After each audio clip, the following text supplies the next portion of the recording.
ఇమ్రాన్ ఖాన్కు ఏమైంది? పాకిస్తాన్ ప్రభుత్వం ఆయన్ని జైల్లో చిత్రహింసలు పెడుతోందా? ఇమ్రాన్ కంటి చూపు పోయే పరిస్థితి వచ్చే వరకు పట్టించుకోకుండా ఎందుకు వదిలేశారు? ప్రపంచవ్యాప్తంగా ఈ వార్త కలకలం రేపుతోంది.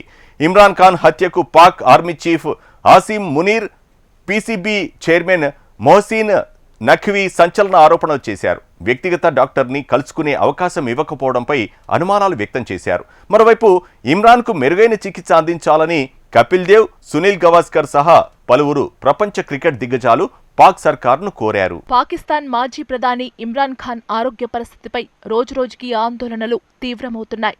ఆల్ ఖాదే ట్రస్ట్ అవినీతి, తోషాఖానా, సైఫర్ కేసు వంటి వివిధ కేసుల్లో దోషిగా తేలడంతో ఇప్పటి వరకు ఆయనకు మొత్తం 31 ఏళ్లకు పైగా జైలు శిక్షలు పడ్డాయి. 2023 ఆగస్టు నుంచి రావల్పిండిలోని అడియాలా హై సెక్యూరిటీ జైలులో మగ్గిపోతున్నారు ఇమ్రాన్. ఫిబ్రవరి 12న తన కుడి కన్నుతో కేవలం 15% మాత్రమే చూడగలుగుతున్నానని ఇమ్రాన్ ఖాన్ చెప్పారు.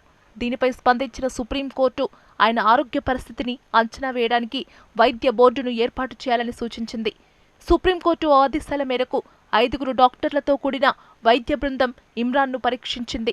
దాదాపు గంట పాటు కంటి పరీక్షలు నిర్వహించడంతో పాటు రక్త నమూనాల సేకరణ, రక్తపోటు వంటి పరీక్షలు జరిపారు డాక్టరు.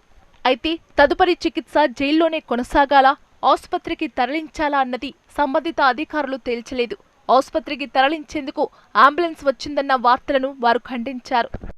ఇమ్రాన్ ఖాన్ ఆరోగ్యంపై కుటుంబ సభ్యులు కూడా తీవ్ర ఆందోళనతో ఉన్నారు. జైలులో ఆయనకు అందుతున్న చికిత్సపై సోదరి అలీమా ఖాను అనుమానం వ్యక్తం చేశారు.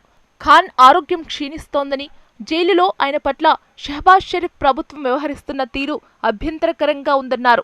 ఇమ్రాన్ ఖాన్ వ్యక్తిగత వైద్యుడు డాక్టర్ అసీం యూసుఫ్తో ఒక కుటుంబ సభ్యుడి సమక్షంలో చికిత్స అందించాలని తాము మొదటి నుంచి కోరుతున్నా ప్రభుత్వం తిరస్కరిస్తోందని ఆమె ఆరోపించారు. మొదట ఉజ్మా ఖాన్ పేరును ప్రతిపాదించగా ప్రభుత్వం తిరస్కరించిందన్నారు. ఆ తర్వాత స్వయంగా వారి బంధువు ప్రముఖ వైద్యుడు బుర్కీ పేరును ప్రతిపాదించారు. అయితే ప్రభుత్వం ఆయనను కూడా అనుమతించకపోవడంపై అలీమా ఆగ్రహం వ్యక్తం చేశారు. ఇది ఆమోదయోగ్యం కాదని, కుటుంబ సభ్యులను ఎందుకు అనుమతించడం లేదంటూ ప్రశ్నించారు. తాము సూచించిన డాక్టర్లు అర్హత కలిగిన వైద్యులు కావడమే కారణమని నిలదీశారు. ఇమ్రాన్ ఖాన్ హత్యకు Pakistan cricket board chairman Mohsin Naqvi కుట్రలు చేస్తున్నారంటూ ఆయన సోదరీమణులు ఆరోపణలు కలకలం రేపుతున్నాయి. ఇమ్రాన్ను హత్య చేసేందుకు ఆర్మీ చీఫ్ ఆసిమ్ మునీర్తో కలిసి కుట్ర పన్నినట్లు డాక్టర్ ఉజ్మా ఖాన్, అలీమా ఖాన్ ఆరోపించారు. తమకు కూడా ప్రాణహాని ఉందని, హత్య చేసేందుకు కుట్రలు పన్నినట్లు తెలిపారు. ఇటీవల జైల్లో ఇమ్రాన్ను కలిసినప్పుడు వీరు నన్ను చంపేస్తారు, నన్ను అంతమొందించేందుకు వారు పక్కా ప్లాన్ వేశారని ఆయనే స్వయంగా తమకు చెప్పారని పేర్కొన్నారు. మొహసిన్ నఖ్వీ మమ్మల్ని బెదిరిస్తున్నారు, వారికి రక్తం రుచి మరిగింది. ఇమ్రాన్ ఖాన్కు మాకు ఏమైనా జరిగితే భవిష్యత్ తరాలను కూడా మేము వదిలిపెట్టమని అలీమా హెచ్చరించారు. మరోవైపు ఇమ్రాన్ ఖాన్ ఒకప్పటి పాకిస్తాన్ టీం క్రికెట్ ప్లేయర్, కెప్టెన్గా ప్రజల్లో మంచి గుర్తింపు ఉంది. ఆ తర్వాత పాకిస్తాన్ తెహ్రీక్ ఈ ఇన్సాఫ్ అనే పార్టీని ప్రారంభించారు. ఎన్నికల్లో గెలిచి దేశ ప్రధానమంత్రి పదవి చేపట్టారు. మరోవైపు ఇమ్రాన్ ఖాన్కు క్రికెట్ ప్రపంచం మద్దతు ప్రకటించింది. పాక్ మాజీ క్రికెటర్లు వసీం అక్రమ్, షోయబ్ అఖ్తర్ తదితరులు ఇమ్రాన్కు మెరుగైన వైద్య సదుపాయం కల్పించాలని ప్రభుత్వానికి విజ్ఞప్తి చేశారు. ఈ మేరకు పాకిస్తాన్ ప్రభుత్వానికి లేఖను పంపారు. ఈ లేఖపై ఒకనాటి భారత క్రికెట్ దిగ్గజాలు సునీల్ గవాస్కర్, కపిల్ దేవ్తో పాటు పలువురు అంతర్జాతీయ క్రికెటర్లు కూడా సంతకం చేశారు. ఇమ్రాన్ పట్ల పాకిస్తాన్ ప్రభుత్వం అనుచితంగా వ్యవహరించకూడదన్నారు. అంతర్జాతీయ స్థాయి వైద్యులను పిలిపించి ఆయనకు వైద్యం చేయించాలని కోరారు. పాకిస్తాన్కు తొలి ప్రపంచ కప్ అందించింది లెజెండరీ ఇమ్రాన్ ఖాన్ అని గుర్తు చేశారు.